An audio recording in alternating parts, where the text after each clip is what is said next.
প্রিয় ফেসবুকবাসী, আসসালামু আলাইকুম। একটা কথা বলতে আসলাম। কথা হলো, জীবিত মানুষের টাকা লাগে, কোনো মৃত মানুষের টাকা লাগে না। তাই বলতেছি,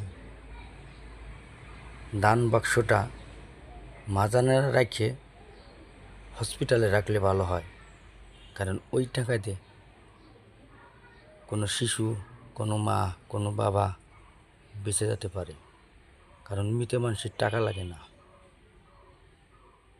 এইটাই, ওই টাকা পাইলে কোনো ছেলে, কোনো বাবা বেঁচে যেতে পারে।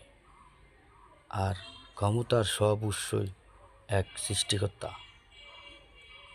এদেশে বহুত ক্ষমতাশালী আসছিল, যেমন গাদ্দাফি, ফিরআউন, নমরুদ।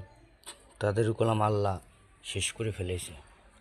তাই আমরা ক্ষণিকের ক্ষমতা নিয়ে বাঁচে থাকার চেয়ে আল্লাহর ইমামতি বা আল্লাহর সেবা করা